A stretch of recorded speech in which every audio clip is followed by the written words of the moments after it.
Although the Roaring Twenties is associated with speakeasies, flapper girls, and burgeoning sports stars like Babe Ruth, if you yourself were placed in a time machine and put smack dab in the middle of that glorious decade, perhaps the biggest household name you'd hear from millions of adoring fans is that of Rudolph Valentino.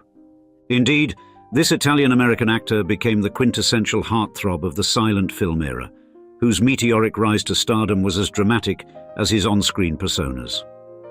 And Valentino's success was not only evident in his cinematic achievements, but also manifested physically in the form of Falcon Lair, a sprawling Benedict Canyon estate that became one of Hollywood's first homes of the stars.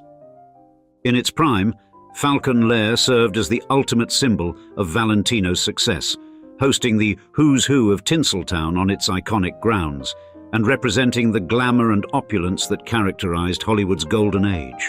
However, the story of Falcon Lair did not end with Valentino.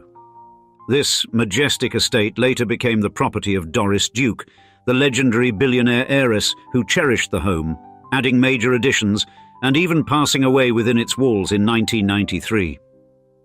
And yet, despite its historical and cultural significance, Falcon Lair could not escape the fate that befalls so many unforgettable buildings in the City of Angels. In today's episode, we'll describe how, in a turn of events that mirrored the transient nature of fame and fortune in Hollywood, Rudolph Valentino's, and later Doris Duke's, iconic California mansion met its end, as we describe. Why the ultimate old Hollywood mansion was destroyed.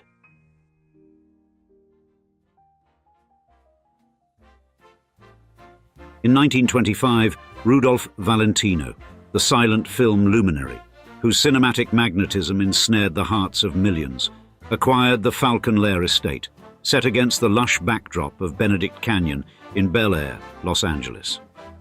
You see, Benedict Canyon, during the 1910s and 1920s, was an emerging haven for the burgeoning elite of Hollywood's golden age, and its seclusion offered a perfect retreat from the limelight, while its proximity to the developing movie industry made it a strategically poised sanctuary for those in the silent film sector. And this 4-acre estate, nestled within these storied hills, cost Valentino a substantial $175,000, a shake-level sum that translates to over $3 million today. But this purchase was not just a matter of acquiring real estate, it was a declaration of his stellar success and the lavish lifestyle that fame had afforded him during the exhilarating days of the Roaring Twenties. Thus, by choosing this spot, Valentino was planting his roots in an area that was as strategic as it was scenic, reflecting both his personal taste and his public persona. And the name Falcon Lair was a homage to Valentino's never-realized film project, The Hooded Falcon. And this estate served as his private escape, a place where he could elude the intense public gaze while still basking in the glow of his cinematic fame. Furthermore, its prime location afforded Valentino a cloistered feel, while still providing quick access to the burgeoning glamour of nearby Beverly Hills and what would become the famed Rodeo Drive shopping area. And architecturally, Falcon Lair was a marvel of the 1920s, exemplifying the Spanish Revival style that was gaining prominence among the Hollywood elite. This aesthetic, characterized by its rustic stucco walls, ornate tile work, and wrought iron details, resonated with Valentino's European sensibilities and was favored for its romantic allure, reminiscent of California's historic Spanish roots. Therefore, it mirrored the opulence and dramatic flair that Valentino himself brought to the silver screen, making it a fitting choice for his personal haven. Additionally, the main residence was a treasure trove showcasing Valentino's vast array of antiques and memorabilia acquired during his international travels. For example, the living room was adorned with an exquisite Persian rug that Valentino found in a bazaar in Istanbul, and the study housed an impressive collection of Renaissance art pieces he had hand-picked from small Italian villages. And the estate's exterior was equally impressive, with over 50 Italian cypress trees standing sentinel, their tall, slender forms creating a stately and serene ambiance that transported visitors straight to the Tuscan countryside. The European aesthetic that Valentino so cherished was further enhanced by a meticulously curated Italian-style garden featuring a variety of Mediterranean flora and a classic fountain centerpiece.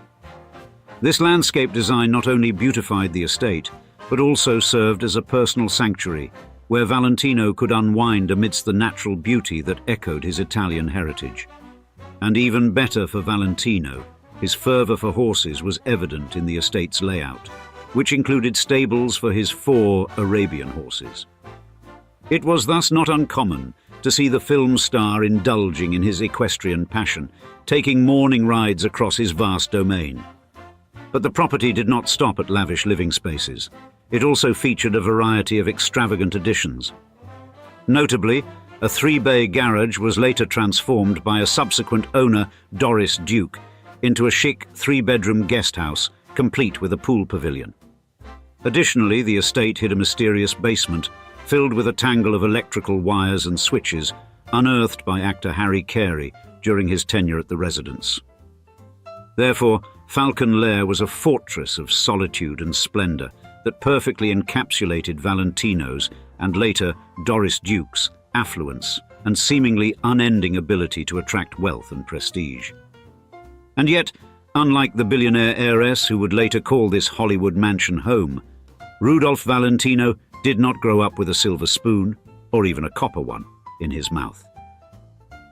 Let's look into the rags-to-riches tale of one of America's first movie stars and discover how his meteoric rise to stardom eventually became embossed in stone through this legendary home.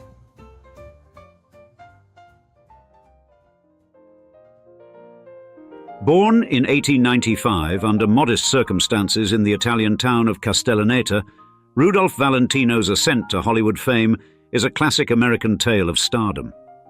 Indeed, his early life hardly hinted at his future status as a silver screen legend. And though his radiant looks and vibrant character won him admiration from the ladies back home in Italy, the lack of professional prospects soon propelled him toward America, with a hopeful arrival at Ellis Island in late 1913 at just 18. Opting to keep his Italian citizenship, Valentino dove headfirst into the American job market, and by 1914 he was earning the modern equivalent of around $5,000 a month, dancing the tango in partnership with Joan Sawyer, a gig he secured through the connections of restaurateur Joe Pani. And his subsequent role as a taxi dancer at Maxim's restaurant cabaret saw him rubbing elbows with exiled European nobles and wealthy patrons. Then, the year 1917 marked a turn in Valentino's career path when he joined a traveling operetta troupe heading for Utah. Although the company disbanded shortly after, Valentino continued his artistic pursuits, eventually landing in Los Angeles. Residing at the Alexandria Hotel, he kept busy dancing, teaching, and wooing a predominantly female clientele, who often indulged the young heartthrob with the use of their luxury vehicles. Soon, persistence in seeking film roles would eventually bear fruit, and despite being pigeonholed early on as a cinematic villain, his breakout role in the 1921 hit The Four Horsemen of the Apocalypse redefined his image. Playing a tango-dancing playboy, Valentino captivated audiences and rocketed to fame. His subsequent role in The Sheikh further cemented his status as a hallmark of exotic allure and sensuality, drawing throngs to theaters, entranced by his vibrant performance and compelling charm. Thus, by 1925, when he purchased the grounds of Falcon Lair, Valentino wasn't just a movie star. He was an icon of the roaring 20s opulence and boldness. He decided to materialize his success through the construction of a grand Spanish Revival-style mansion on the property, and architect Wallace Neff, celebrated for his expertise in Spanish colonial revival architecture, was tasked with bringing Valentino's lavish vision to life. Neff's design incorporated signature elements such as red clay tiles, thick stucco walls, and graceful arched windows and doorways, and the addition of wrought iron balconies and vivid tiles infused the estate with aesthetic richness and cultural resonance, reflecting Valentino's taste for intricate and cosmopolitan designs. Additionally, Valentino oversaw every aspect of the construction of Falcon Lair, diving into every detail from the selection of materials to the layout of the gardens. And his meticulous involvement extended to the ornamental choices, ensuring that each facet met his exact standards. By the time the home was completed, it stood as a grand example of one of silent-era Hollywood's most opulent homes. And now, all Rudolph Valentino had left to do was invite a few friends over to bask in his creative glory.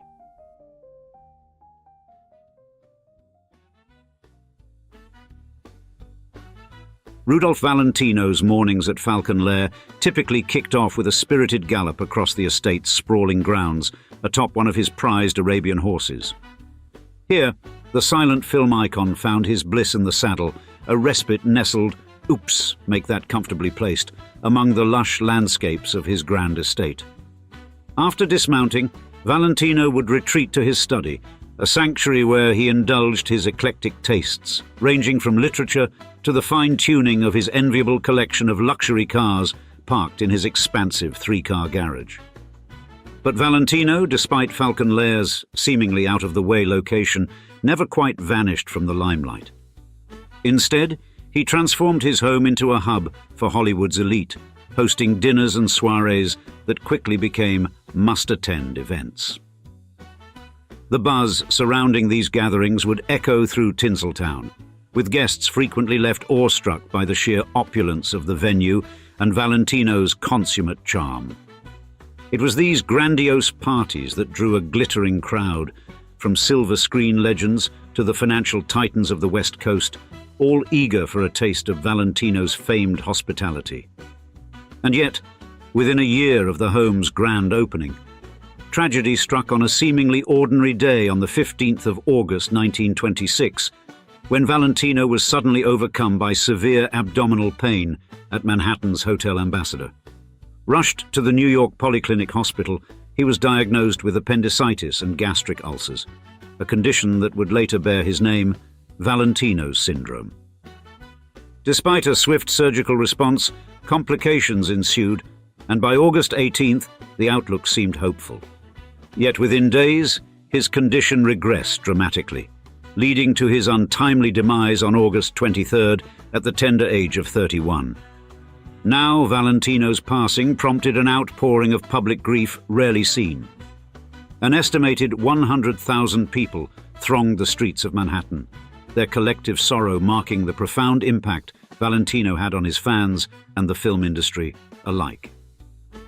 Valentino's funeral took place at St. Malachy's Roman Catholic Church, affectionately known as the Actors' Chapel, located in the heart of New York's bustling theatre district, and the service was attended by many from the entertainment industry. Valentino left the bulk of his will to his brother, sister, and Rambova's aunt, Teresa Werner, ensuring that his legacy would continue to be a part of the lives of those he cherished most. And yet, Falcon Lair itself was thrust onto the auction scene to settle his debts. In the next chapter, we'll feature a not-so-anonymous billionaire buyer who would pick up the legacy of Falcon Lair in the decades following Valentino's passing.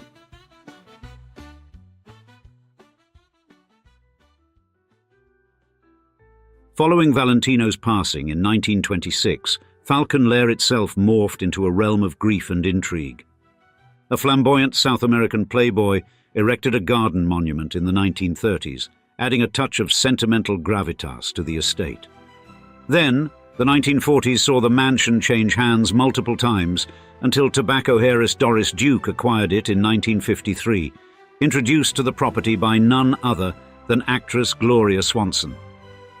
Duke envisioned Falcon Lair as a serene haven from her bustling lifestyle and extensive travels, and though she initially planned to restore the grand main house, practical realities redirected her efforts toward revamping the outbuildings, including stables and staff quarters. During Duke's tenure, the estate transformed into a vibrant spot for impromptu jazz sessions, mirroring her passion for music and her association with jazz musician Joe Castro. For instance, the estate's music room, swathed in velvet, and a living room decked with ostrich feather ceilings, became the stage for numerous soirees featuring luminaries like Duke Ellington. Yet, Duke's residency was not devoid of personal strife. Post-breakup with Castro, Falcon Lair served as a mere layover between her various homes, and in her twilight years it became a refuge during her recovery from numerous elective surgeries. The 1980s underscored a shift in Duke's demeanour, marked by her volatile relationship with adopted daughter Chandi Hefner, who was ultimately disinherited. Doris Duke's final years mirrored the estate's tales of turbulence. In 1992, after a facelift gone awry, she suffered a series of health setbacks, culminating in a severe stroke. The legendary heiress passed away at Falcon Lair in 1993, and like Valentino before her, Duke left behind a legacy intertwined with the fabled estate, each owner adding layers to its legend without dimming its storied past.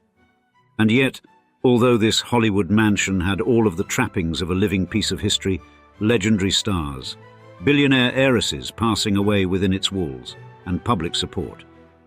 What could lead society to decide to send the wrecking ball to Falcon Lair? In the next chapter, we'll find our answer as we meet the end of this storied estate.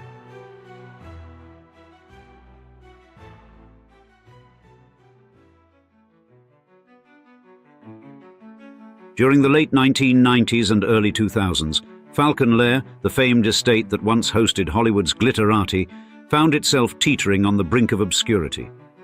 Yet the allure of the golden age of cinema, amplified by the legendary mystique of Rudolph Valentino, the Latin lover of silent films, quickly sparked a resurgence in public interest that transcended mere nostalgia. Reports of eerie occurrences and phantom sightings at Falcon Lair only magnified its appeal, turning the estate into a curious intersection of celebrity lore and ghostly whispers. Furthermore, its role as a film set kept it relevant. The 2002 indie film The Trip was just one of many projects that tapped into the estate's old-world charm, ensuring its place in the spotlight wasn't entirely dimmed by time. Thus, the battle to preserve Falcon Lair was fervent, with historians and preservationists at the forefront endeavouring to capture and keep alive the estate's storied legacy. However, maintaining Falcon Lair was no small feat. The demands of preservation clashed with the realities of modern development pressures. By 2006, a tough, albeit heart-wrenching decision was made. The main house was to be demolished. This decision sent shockwaves through the community, especially among those who had tirelessly advocated for its preservation. The demolition was not just the loss of a building, it was seen as the closing of a chapter, a poignant end to an era where Hollywood's golden age still flickered, however faintly. The reaction to the demolition was palpable across various circles, from Joe Castro, a jazz musician who fondly remembered the lavish parties under the patronage of Doris Duke, to historians who had long fought to save Falcon Lair. It was a loss that transcended the physical. It tugged at the heartstrings of those who cherished the Hollywood of yore. Despite the demise of its main structure, the essence of Falcon Lair lives on. Rumors persist that Valentino's spirit still wanders its grounds, keeping the legacy of his charisma and cinematic impact alive. Today, only a few parts of the original Falcon Lair estate still exist and can be seen. The former stable building and three-bay garage, converted by Doris Duke into a three-bedroom guesthouse and pool pavilion, remain standing on 1.3 acres of the original property, and the estate's original gates are still in place, serving as a poignant reminder of the property's storied past. And now, we'd like to see you in the comments. Do you think the city of Los Angeles should have fought to preserve Falcon Lair for all time? Or is this just another case of the invisible hand of capitalism paving the way for an even grander estate someday? We love hearing your thoughts, so don't be shy. And thanks for joining us for another episode of Old Money Mansions. Cheers, until next time.